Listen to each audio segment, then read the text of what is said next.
enfim, vamos começar a nossa conversa? A gente está falando aqui sobre a dificuldade que a gente tem em falar não. Uma palavra pequenininha, são só 3 letras, mas com uma carga bem pesada. Tem muita gente com esse problema que tem dificuldade para falar não para o chefe, mesmo quando estão cheias de coisa para fazer. Algumas têm aquele medo de causar um mal-estar com os parentes, com os amigos, assim, na hora que convidam para aquele evento que você não está muito afim de ir. Por que isso acontece? No Tonight de hoje a gente vai discutir isso, como sempre, com um time de especialistas com quem a gente conversou e, claro, com dicas para você aí que, como eu, como Leandro Carnal, muitas vezes, tem dificuldade de falar não. Então vamos para a pessoa que aparentemente... Eu fui excluída! Mas é óbvio, eu já vou começar esse programa com a pessoa mais direta e prática deste programa, Gabriela Prioli, que fala um não assim, ó, né? Muito, muito rápido. Você sempre fala isso, Gabi, que às vezes a gente perde tempo criando uma história em cima, sendo que é muito mais prático você chegar lá, se posicionar e falar não, criar aquele limite na sua relação com a outra pessoa. Você já sentiu um medo, de repente, de ser mal interpretada por falar ou não, por ser tão prático assim? Eu sinto até hoje. Então, eu até fiquei, enfim, intrigada quando eles disseram aqui antes da gente começar que eu era a pessoa que sabia dizer não, que melhor sabia dizer não na bancada, porque muitas vezes eu me sinto constrangida, incomodada e eu não consigo falar todos os nãos que eu gostaria. Acho que quando você faz a abertura do programa, você fala da gente dizer não para o chefe, depois o não para compromissos pessoais. Eu acho que aí tem 2 diferenças fundamentais. Primeiro, você precisa estar numa condição que te permita dizer o não. Então, muitas vezes você não consegue falar não para o seu chefe porque você depende daquele emprego para sobreviver e aí o seu espaço de liberdade para fazer valer a sua vontade, para estabelecer as suas prioridades fica muito reduzido. Então, a gente precisa considerar isso quando a gente está falando sobre a facilidade ou não que a pessoa tem de dizer não. Mas se a gente está se referindo a 2 pessoas com espaços de liberdade semelhantes, em condições mais ou menos equivalentes, eu acho que me fazer respeitar nos nãos que eu digo é fazer respeitar o meu espaço à mesma medida, ao mesmo tempo que eu respeito o espaço de liberdade do outro. E por isso é fundamental, para que você aprenda a dizer não, você primeiro aprender a respeitar o não que as pessoas te dizem. Porque só existe o conforto num comportamento coerente. Não dá para você não querer submeter a sua existência, as expectativas que o outro tem, as vontades do outro, a régua de prioridade de outra pessoa, se você pretende instrumentalizar outras existências. Então, à medida que você aprende a respeitar os planos de vida do outro, eu acho que você consegue se fazer respeitar com mais facilidade. A existência do outro deve satisfazer ao outro.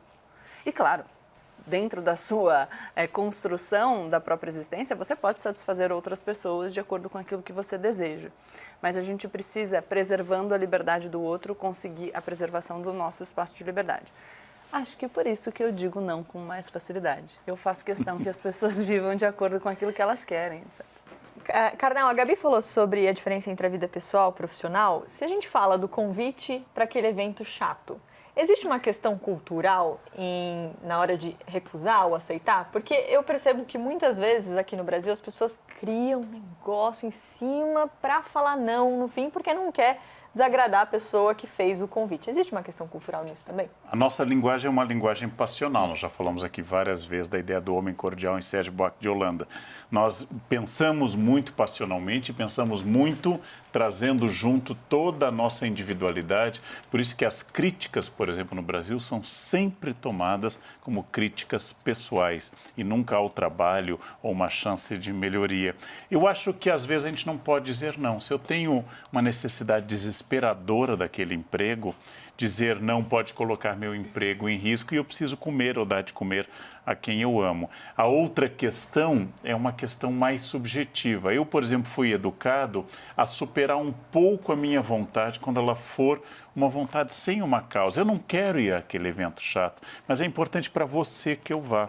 Estamos juntos. É a festa de aniversário da sua afilhada em tal lugar. A gente vai dirigir 4 horas porque você quer estar com ela. E eu estou com você. Eu preferia ficar dormindo.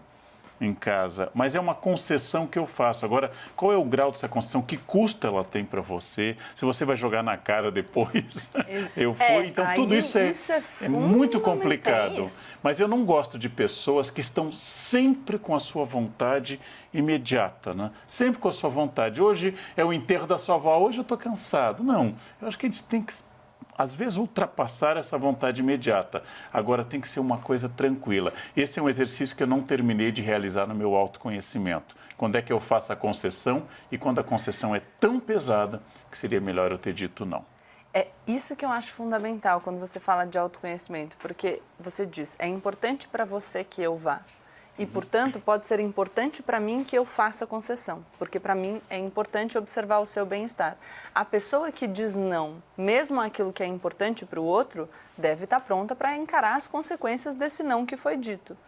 Eu só acho que cada um deve estabelecer os próprios limites, que não desconsideram, claro, o bem-estar do outro. Tem muitas coisas que eu faço que não são prioridades porque aquilo só me faz bem. Acho que a gente, à medida que estabelece relações com outras pessoas e pessoas que a gente quer bem, a gente faz sim coisas por outras pessoas. Mas a gente precisa entender que isso é escolha nossa, justamente para que a gente não cobre do outro alguma atitude em virtude daquela concessão que a gente fez, porque senão não é muito para o bem-estar do outro, né? Ah, não, eu fiz aquilo por você, agora eu quero o retorno. E eu, enfim, penso que esperar a coisa das outras pessoas é sempre um caminho perigoso para a frustração.